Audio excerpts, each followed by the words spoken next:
درود پاک پڑھیں۔ اللهم صل علی محمد وعلى آل محمد كما صليت على إبراهيم وعلى آل إبراهيم إنك حميد مجيد اللهم بارك على محمد وعلى آل محمد كما باركت على إبراهيم وعلى آل إبراهيم إنك حميد مجيد۔ گرامی قدر، واجب الاحترام بزرگوں، بھائیوں، عزیز ساتھیوں اور عزیز مہمانان گرامی، گزشتہ کئی جمعہ سے ہماری اس موضوع پر گفتگو چل رہی ہے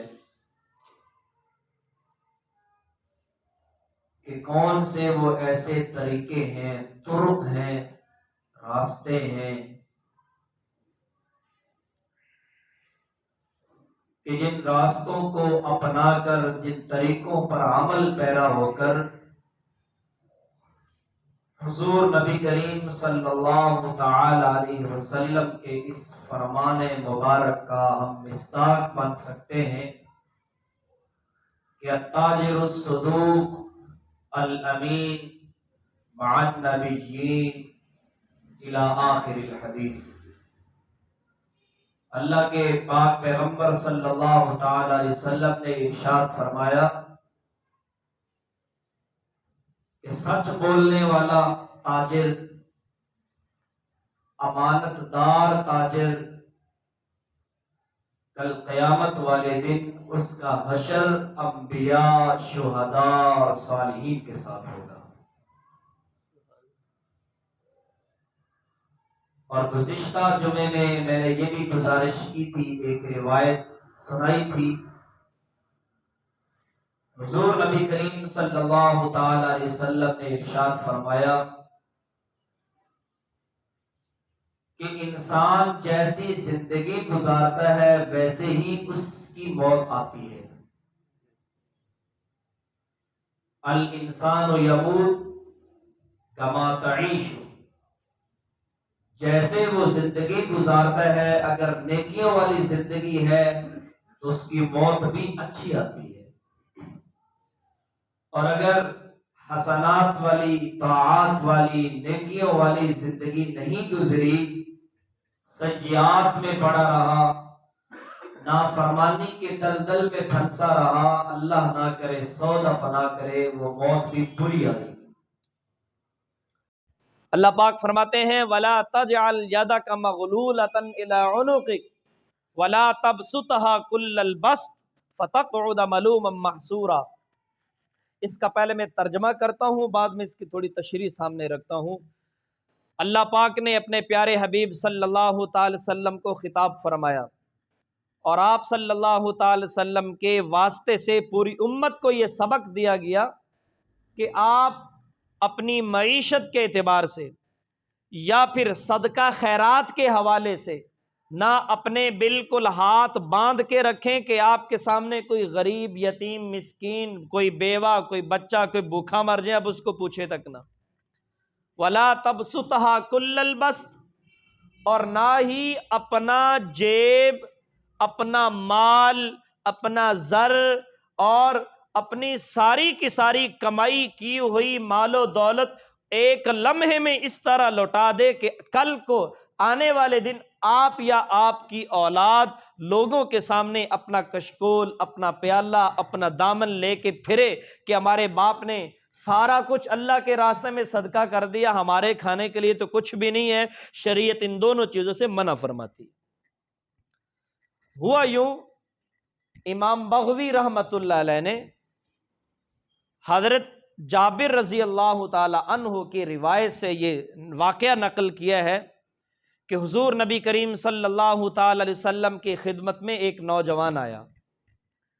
اس نوجوان نے آ کر عرض کی، اے اللہ کے رسول، فداک ابی و امی، کہ میری والدہ نے آپ کی خدمت میں یہ پیغام بھیجا ہے، یہ گزارش بھیجی ہے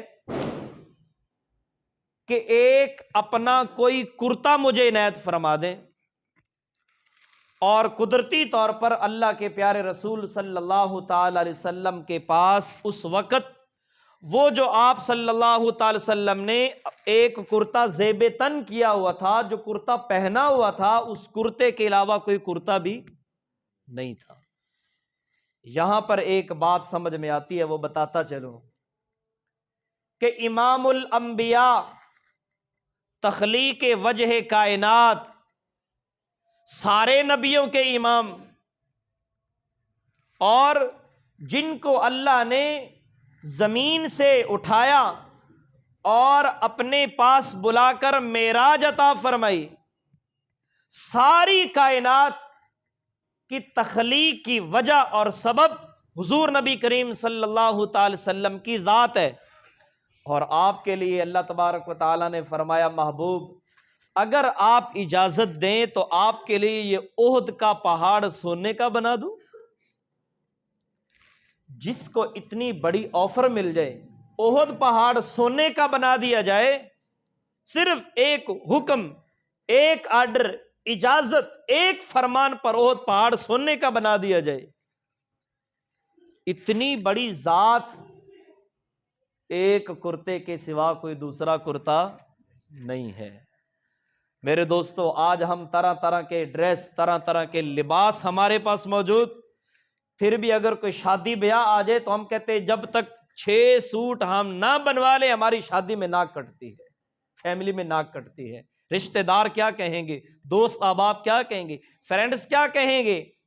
وہ اچھا لباس پہن کر آئیں گے اور میں پرانا لباس پہن کر جاؤں، اور یہ پرانا کوئی صدیوں پرانا نہیں، کوئی پچھلے سال والا نہیں، پچھلے ہفتے میں جو سوٹ بنوایا تھا اگلے ہفتے میں ہونے والی شادی پر ہم وہ سوٹ پہننا اپنی توہین سمجھتے ہیں۔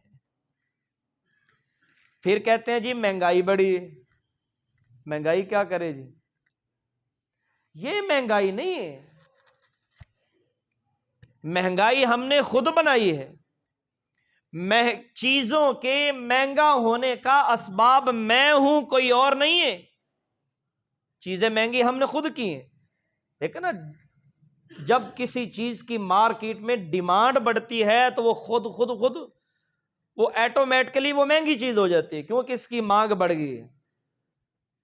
گرمیوں میں انڈے مہنگے ہوتے ہیں، بتائیں جی، کوئی ساتھی بتا دے۔ یہاں مہمان حضرات بھی تشریف فرمائے، پاکستان سے بھی، غیر ملکی، یمن سے ماشاءاللہ دوست احباب حضرات ہمارے پاس مہمان آج کل تشریف لائے ہوئے ہیں۔ گرمی کے موسم میں انڈوں کی مانگ بڑھتی ہے، اگرچہ ملتے بھی نہیں پھر بھی سستے ہوتے ہیں، مہنگے نہیں ہوتے۔ جیسے ہی سیزن تبدیل ہوا، سردی ہوئی، انڈے مہنگے ہو جاتے ہیں۔ جیسے گرمی میں نہیں مل رہے تھے، سردی میں تو عام ہو جاتے ہیں، ہر چوک میں، ہر چوراہے میں آواز لگ رہی ہوتی ہے انڈے لے لو، لیکن مہنگے ہو جاتے ہیں۔ سستے کیوں؟ ڈیمانڈ بڑھ گئی ہے، مطالبہ بڑھ گیا ہے، اس لیے وہ چیز مہنگی ہو گئی ہے۔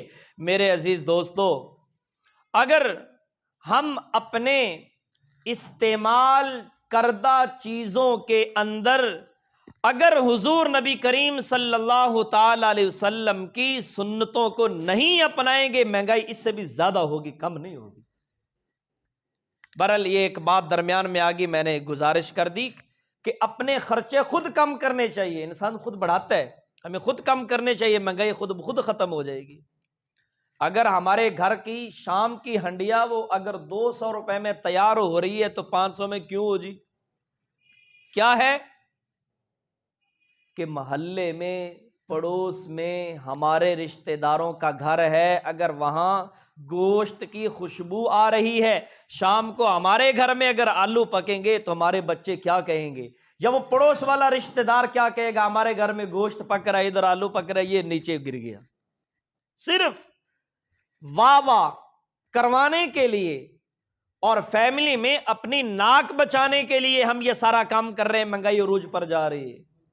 میرے دوستو، دنیا میں اپنی فیملی کے سامنے اپنی ناک بچانے کے لیے اگر ہم یہ سارے قدم اٹھاتے ہیں، کل قیامت والے دن صرف اپنی فیملی نہیں ہوگی، اپنے رشتہ دار نہیں ہوں گے، اپنے محلے والے نہیں ہوں گے، اپنے صوبے والے نہیں ہوں گے، میں اس سے بڑھ کر کہوں اپنے ملک والے نہیں ہوں گے، اپنے زمانے والے نہیں ہوں گے، علی رؤوس الاشہاد تمام مخلوقات کے سامنے اگر حضور نبی کریم صلی اللہ تعالی علیہ وسلم نے اپنا چہرہ مبارک دوسری طرف پھیر لیا کہ یہ وہ آدمی ہے جو میرے بعد میری سنتوں کو ذبح کرتا رہا، میری سنتوں کو پس پشت ڈالتا رہا، اگر وہاں منہ پھیر لیا گیا تو میرے دوستو ناک یہ کٹتی نہیں ہے، ناک وہاں کٹ جائے گی۔ اگر وہاں آب کوثر کا پیالہ نہ ملا، اللہ کے پیارے حبیب صلی اللہ تعالی وسلم کے مبارک ہاتھوں سے آب کوثر کا پیالہ نہ ملا، وہاں کیا منہ دکھائیں گے؟ یہاں تو زندگی گزر جائے گی، اگر وہاں میرے دوستو منہ پھیر لیا گیا وہاں بڑی بدبختی والی بات ہوگی۔ تو میں عرض کر رہا تھا کہ وہ لڑکا آیا، نوجوان آیا، اللہ کے رسول صلی اللہ تعالی علیہ وسلم میری والدہ نے آپ سے ایک کرتے کا مطالبہ کیا ہے، جس کو ہم قمیض کہتے ہیں۔ اللہ کے پیارے حبیب صلی اللہ تعالی علیہ وسلم تھوڑی دیر کے لیے خاموشی اختیار فرمائی اور فرمایا کہ بھائی میرے پاس اس وقت اس کرتے کے علاوہ دوسرا کوئی کرتا آپ کو دینے کے لیے نہیں ہے، لہٰذا جب میرے پاس کوئی کرتا دوسرا آ جائے گا تو میں آپ کو دے دوں گا، فی الحال میرے پاس کرتا دوسرا نہیں ہے۔ بات بھی ٹھیک تھی، انکار کی بات نہیں ہے، بات بھی ٹھیک ہے کہ دوسرا کرتا نہیں۔ وہ لڑکا واپس گیا، اپنی والدہ کو یہی بات بتائی کہ یہ جواب ملا ہے در اقدس سے۔ اس خاتون نے دوبارہ بھیجا اپنے بیٹے کو، اپنے لڑکے کو، کہ جا کر گزارش یہ کریں کہ اللہ کے رسول جو کرتا آپ کے جسم اطہر پر پہنا ہوا ہے آپ یہی ہمیں عنایت فرما دیں۔ امتحان آ گیا کہ نہیں؟ بولیں، بولتے نہیں ہیں۔ میں چلو اپنی بات کرتا ہوں، میں کسی کو کیا نشانہ بناؤں؟ اگر مجھے کوئی کہے کہ مولوی صاحب میں نے کل شادی پر جانا ہے تو اپنے بوٹ اور اپنی واسکٹ مجھے دے دیں، تو میرے خیال میں ایک مرتبہ یوں دیکھوں گا، دوسری مرتبہ یوں دیکھوں گا، اور میں کہوں گا بھائی جان آپ کو کب شادی ہے؟ اس نے کہنا جی میرے پرسوں شادی ہے، تو میں کہوں گا مجھے کل شادی ہے، اگر میں کل اپنی شادی سے آ گیا تو میں آپ کو دے دوں گا، ورنہ تو بھائی کوئی اور انتظام کر لے۔ یعنی خواہ میں کہوں گا کہ یہ میری واسکٹ اور میرا بوٹ اور یا پھر میری یہ استعمال کی چیزیں میں اس کو نہ دے سکوں، میں بچاؤں گا، اگرچہ میرے پاس جوتے کے 4 جوڑے ہوں گے، واسکٹیں 5-6 ہوں گی، پہننے والی چیزیں الماری بھری ہوئی ہوگی، میری کوشش ہوگی کہ میں اس کو نہ دوں، کہیں یہ خراب نہ کر دے، میلے ہو جائے گے، اس کے پہننے کے بعد میں کیسے پہنوں گا؟ کیوں پہنوں گا؟ میری توہین ہے بھائی۔ میں کوشش کروں گا، لیکن یہ رحمت کائنات ہے، یہ تمام جہانوں کے لیے رحمت بن کے آیا ہے، یہ وہ ذات ہے کہ جن کو اللہ نے فرمایا لقد جاءکم رسول من انفسکم عزیز علیہ ما عنتم حریص علیکم بالمؤمنین رؤوف الرحیم، یہ وہ مہربان نبی ہے، یہ وہ کریم، وہ شفیق، وہ رحیم، یہ اپنوں کا بھی نبی ہے، پراؤں کا بھی نبی ہے، آنے جانے والے کا بھی نبی ہے۔ اللہ کے رسول صلی اللہ تعالی علیہ وسلم کو اللہ نے آزمائش میں ڈال دیا، آزمائش ہے کہ زیب تن کیا ہوا ایک ہی کرتا ہے، اسی کا سوال آ گیا۔ اللہ کے رسول صلی اللہ تعالی علیہ وسلم نے جب بات سنی کہ یہی اسی کرتے کا سوال آ گیا ہے، اللہ کے محبوب صلی اللہ تعالی علیہ وسلم نے اپنا وہ رحمت والا کرتا جو ایک ہی تھا وہ اتارا اور اس کو دے دیا۔ وہ آدمی چلا گیا لے کر۔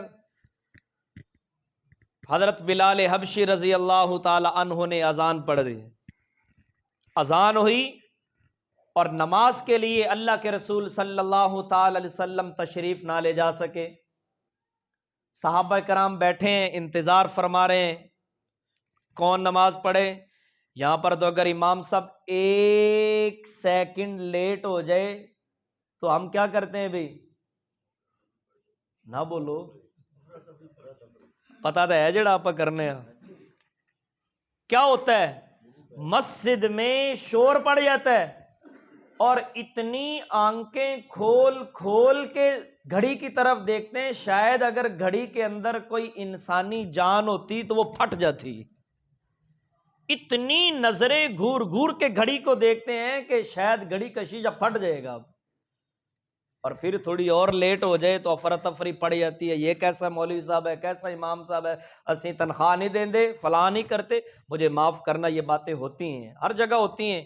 ایسی افراتفری سے منع فرمایا مسجد کے اندر۔ بھئی امام صاحب انسان ہے، انسان ہے نا جی، اس کو کوئی ضرورت پڑ گئی ہوگی، کوئی عذر پیش ہو گیا ہوگا، کوئی انسان ہے، بشر ہے، کوئی اللہ کا فرشتہ تو نہیں ہے، نہ اس کو نہانے کی ضرورت ہے، نہ پینے کی ضرورت ہے، نہ کھانے کی، نہ بیوی بچے کی۔ اللہ نہ کرے آ رہا ہوگا، راستے میں گر گیا ہوگا، کوئی اٹھانے والا بھی نہیں ہوگا، وہیں پڑا ہوگا بیچارہ راستے میں، موچ آ گئی ہوگی راستے میں، اللہ نہ کرے۔ بہرحال صحابہ کرام بیٹھے ہیں، اور میں یہاں ایک مسئلہ اور آپ کو بتا دوں کہ وہ عشاق نبی تھے، صحابہ نبی کے اتنے عاشق تھے۔ صحابہ کرام کے بارے میں آتا ہے، صحیح بخاری شریف کی روایت اٹھا کر پڑھیں۔ صحابہ کرام کا کہنا یہ ہے کہ بسا اوقات حضور نبی کریم صلی اللہ تعالی علیہ وسلم کبھی اگر نماز کے لیے لیٹ ہو جاتے تو ایک واقعہ نقل کیا، میں اس کا ایک جز آپ کو بتاتا ہوں بطور استدلال کے۔ فرمایا ایک دفعہ عشاء کی نماز میں آپ صلی اللہ تعالی وسلم کسی عذر کی وجہ سے دیر ہو گئے، لیٹ ہو گئی، تشریف نہ لا سکے، تو صحابہ کرام کہتے ہیں کہ ہم یوں جیسے ہم بیٹھے ہیں نا ادھر، تو ہم بیٹھے بیٹھے نیند آئی، اور صحابہ کرام نیند کی وجہ سے صحابہ کرام کے سر ایک دوسرے میں یوں لگ رہے تھے، جیسے اونگ آتی ہے نا تو بندہ کبھی یوں گرتا ہے، کبھی ایسے گرتا ہے، کبھی آگے گرتا ہے، کبھی پیچھے گرتا ہے۔ صحابہ کرام کہتے ہیں کہ ہماری نیند کی وجہ سے ایک دوسرے میں سر لگ رہے تھے، ہم زخمی ہو رہے تھے، لیکن کسی کی ہمت نہیں ہے، مجال نہیں ہے کہ وہ کھڑا ہو کر یہ کہہ دے کہ اللہ کے رسول صلی اللہ تعالی وسلم اگر نماز کے لیے تشریف نہیں لانا تھا تو کسی اور کو ذمہ لگا دیتے۔ کسی کی اجازت، کسی کو ہمت، اور یا پھر اتنے بھی ہمت نہیں، ساتھ ہی تو حجرہ تھا، ساتھ ہی تو دروازہ تھا، یہاں اللہ کے رسول صلی اللہ تعالی وسلم کا مصلی مبارک ہے، سامنے حجرہ مبارک ہے، دروازہ بجا دیا جاتا، کھٹکھٹا دیا جاتا، بھی نماز کے لیے تشریف لے، اتنی بھی کسی کی ہمت اور اجازت، بیٹھے ہیں انتظار فرما رہے ہیں۔ کہتے ہیں کہ اتنے میں حضور نبی کریم صلی اللہ تعالی علیہ وسلم تشریف لائے اور فرمایا صفیں سیدھی فرما لیں، سووا صفوفکم کی آواز آئی، اور سارے صحابہ کرام ایک دم اٹھے اور صفیں سیدھی کر لیں۔ اللہ اکبر۔ تو امام الانبیاء صلی اللہ تعالی علیہ وسلم نے اپنا وہ کرتا مبارک جو ایک ہی کرتا تھا اتار کر دے دیا، اور صحابہ کرام نماز کے لیے انتظار فرما رہے ہیں، امام صاحب آئیں گے تو نماز ہوگی۔ اب یہاں پر دیکھیں، یہ وہ عام امام نہیں ہے، مائی والی مسجد کا امام نہیں، شاہی جامع مسجد کا امام نہیں، فیصل مسجد شاہی بادشاہ مسجد کا امام نہیں، یہ وہ امام ہے جو سارے نبیوں کے امام ہے۔ یہاں اور کسی کو جرت کیسے ہو؟ حضرت بلال حبشی رضی اللہ تعالی عنہ کو صرف اجازت تھی کہ ایک دفعہ دوبارہ جا کر اللہ کے رسول صلی اللہ تعالی وسلم کی خدمت میں حاضر ہوتے، اجازت لیتے اور پوچھتے، اور جا کر بتاتے تھے کہ اللہ کے رسول نماز کا وقت ہو گیا، تشریف لائیں۔ اللہ اکبر کبیرہ۔ بڑے ادب و احترام کے ساتھ دروازہ بجایا گیا اور گزارش کی گئی، اللہ کے رسول نماز کا وقت ہو گیا، تشریف لیں۔ اللہ کے رسول صلی اللہ تعالی وسلم کا جواب سنیے، مسلمانوں تڑپو، ہم اپنے گریبان کو جھانک کر دیکھیں ہم کس سطح پر کھڑے ہوئے ہیں۔ اللہ کے محبوب صلی اللہ تعالی وسلم نے ارشاد فرمایا، بلال، میرے جسم پر ایک ایسا کرتا بھی کپڑا میرے پاس موجود نہیں جس کپڑے سے میں اپنا جسم ڈھانک کر میں حاضر ہوں اور آپ کو نماز پڑھاؤں، میرے پاس اتنا کپڑا بھی موجود نہیں ہے۔ یہ واقعہ ہوا، فوراً اللہ پاک نے جبریل امین علیہ الصلاۃ والسلام کو بھیجا، محبوب جی کیا آرڈر، کیا حکم، نئی آیت، اللہ رب العزت نے فرمایا وَلَا تَجْعَلْ يَدَكَ مَغْلُولَةً إِلَىٰ عُنُقِكَ کہ آپ اپنے ہاتھ بالکل باندھ کے بیٹھ جائیں۔ میں یہاں پر دوسری تعبیر اختیار کروں گا کہ اگر آپ سے کوئی مانگنے والا آ جائے تو آپ اپنے مال و دولت پر سانپ بن کر مت بیٹھو، ان کو دو، ان کی ضرورت پوری کرو، ضرورت مند کی ضرورت پوری کرو، ثواب ملے گا، درجہ ملے گا۔ اور نہ ایسا ہو وَلَا تَبْسُطْهَا كُلَّ الْبَسْطِ، نہ ایسا ہو کہ آپ کے پاس اگر ایک کرتا بھی ہے وہ کرتا بھی آپ کسی کو دے دیں اور نماز پڑھنے کے لیے بیٹھ جائیں، نماز بھی نہ پڑھا سکے، نماز بھی نہ پڑھ سکے، اس سے بھی شریعت نے منع فرمایا ہے۔ اور اگلی بات ارشاد فرمائی إِنَّ رَبَّكَ يَبْسُطُ الرِّزْقَ لِمَن يَشَاءُ وَيَقْدِرُ، اللہ پاک جس کے لیے چاہتا ہے رزق کی فراوانی کر دیتا ہے، اور جس کے لیے چاہتا ہے اللہ پاک اس کا رزق بند کر دیتا ہے۔ یہاں میں ایک بات عرض کرتا ہوں، اللہ فرماتے ہیں ان ربک یبسط الرزق، رزق بڑھاتا بھی کون ہے؟ بولے بولے۔ ویقدر، اور رزق کو بند بھی کون کرتا ہے؟ بڑھاتا بھی اللہ، گھٹاتا بھی۔ پھر مولوی صاحب کے پاس کیوں جاتے ہیں؟ مولوی صاحب کسی نے رزق باندھ لیے، کسی نے کاروبار باندھ دیے، مولوی صاحب کوئی تعویذ، کوئی پھونک، مولوی صاحب کی پھونک کچھ نہیں کر سکتی۔ اللہ کے دربار میں جاؤ، ہاتھ اٹھاؤ، اللہ کی قسم اللہ برکتیں سے نہ نوازے مجھے کہہ دینا۔ اللہ کے دربار میں جاؤ، اگر وہاں سے تعویذ نہ ملا تو پھر کسی اور دروازے پہ جاؤ۔ اس لیے میرے عزیزو، اللہ کے ہو جائیں، اللہ کے ہو جائیں۔ ہماری زبان سے، ہمارے ہاتھ سے، ہمارے کانوں سے، ہمارے دماغ سے، ہمارے تصور سے، ہمارے خیال سے، ہمارے دل سے ایک ہی لفظ نکلے کہ کون کرتا ہے؟ حاجی عبد الوہاب صاحب رحمۃ اللہ علیہ، ان کی آخری آواز آپ نے سنی؟ آواز نہیں نکلتی تھی، گلا جواب نہیں دیتا تھا، کوئی اور بات سمجھ ان کی نہیں آتی تھی، یہ جملہ صاف طور پر ان کا سمجھ میں آتا تھا کہ ایک اللہ سے ہوتا ہے، اللہ کے غیر سے۔ میں نے اپنے کانوں سے 12 دفعہ ان کی مجلس میں سامنے بیٹھ کر سنا ہے، کوئی بات سمجھ میں نہیں آتی تھی، یہ جملہ صاف طور پر سمجھ میں آتا تھا کہ ایک اللہ سے ہوتا ہے، اللہ کے غیر سے۔ یہ پچھلے دنوں عالمی اجتماع ہوا ریونڈ کا، اللہ پاک اس ہونے والے اجتماع کو، ہو جانے والے اجتماع کو اللہ پاک پوری امت کے لیے ہدایت کا ذریعہ بنائے۔ یہ آپ کے پاس یہاں مہمان آئے ہوئے ہیں، اس جماعت میں یمن کے ساتھی بھی ہیں، آپ ان کے ساتھ ان کی نصرت بھی کریں، ان کے پاس بیٹھیں۔ آپ مجھے بتائیں، یہاں یہ تجارت کے لیے آئے ہوئے ہیں؟ بولیں، چاول خریدنے آئے یا چاول بیچنے آئے؟ گندم کی خرید و فروخت کرنے آئے؟ آپ میں سے کوئی آدمی ہے جو یمن گیا ہو؟ بولیں، بڑے بڑے ماشاءاللہ حضرات کاروباری بیٹھے، کوئی یمن گیا ہے؟ اللہ جی، امیر صاحب یہ کاروبار کے لیے نہیں گئے ہوں گے، کیا گئے تھے؟ اللہ کا نام لے کر گئے تھے اور بتانے گئے تھے کہ ہمارا رب کون ہے؟ اللہ۔ اس لیے میرے عزیزو، یہ کام اس وقت ہم چھوڑ چکے ہیں، یہ کام ہماری ذمہ داری ہے، کسی مولوی کی ذمہ داری نہیں، کسی مفتی شیخ الحدیث کی ذمہ داری نہیں ہے میرے دوستو۔ جس کو کلمہ آتا ہے وہ کلمہ آگے پہنچانا اس کی ذمہ داری ہے، جس کو نماز کے احکامات مسائل آتے ہیں وہ نماز کے مسائل آگے پہنچانا اس کی ذمہ داری ہے۔ یہ نہیں کہ میں اپنی نماز پڑھوں، اپنی جنت آخرت بنا لوں، یہ میرے لیے کافی ہے۔ اور دوسری گزارش آج میں نے یہ کرنی تھی، آپ کے ساتھ کیا واسیہ کا سالانہ جلسہ پچھلے جمعے کو بھی میں نے گزارش کی تھی، الحمدللہ انشاءاللہ العزیز کل بروز ہفتہ ہو رہا ہے۔ کب جی؟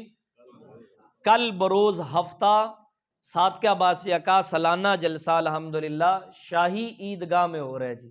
کدھر جی؟ شاہی عیدگاہ منچن آباد میں سالانہ اجتماع ہو رہا ہے، ملک بھر سے علماء کرام حضرات تشریف لائیں گے انشاءاللہ العزیز۔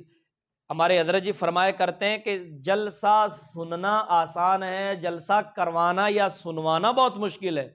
پتہ نہیں کتنے دن سے حضرات محنت کرتے ہیں، طلباء، علماء، اساتذہ، علماء کرام کی تاریخ لینا، اس کے لیے محنت کرنا، کوشش کرنا۔ یقین کرے دن رات آدمی ہم محنت کر کر کے تھک چکے ہیں، لیکن انشاءاللہ العزیز اگر اس اجتماع میں کسی ایک آدمی کا بھی یہ عقیدہ بن گیا کہ بھائی کون کرتا ہے، تو انشاءاللہ ساری محنت کا انشاءاللہ اللہ العزیز ہمیں پھل عطا فرمائیں گے، اس کی قیمت لگ جائے گی انشاءاللہ۔ تو سارے ساتھی کوشش کریں گے جی، سارے ساتھی کوشش کریں گے۔ یہ صرف اعلان نہیں ہے، آپ کو دعوت ہے حضرت جی کی طرف سے، انہوں نے حکمن فرمایا کہ اپنے ساتھیوں کو دعوت دینی ہے۔ آپ تمام حضرات ہمارے لیے خاص ہیں، آپ وہاں تشریف لائیں انشاءاللہ العزیز۔ اگر ہمارے ساتھ آپ کی ملاقات، آپ کے ساتھ ہماری ملاقات ہو جاتی ہے، انشاءاللہ ہم آپ کو پورے اکرام احترام کے ساتھ وصول کریں گے، اور انشاءاللہ آپ کو اعزاز و اکرام والی جگہ پر بٹھائیں گے، اکرام ہوگا انشاءاللہ، اور ساتھ ساتھ اللہ کے دین کی شریعت کی باتیں سنیں گے۔ اللہ پاک ہمیں عمل کرنے کی توفیق عطا فرمائے۔ وآخر دعوانا الحمد للہ۔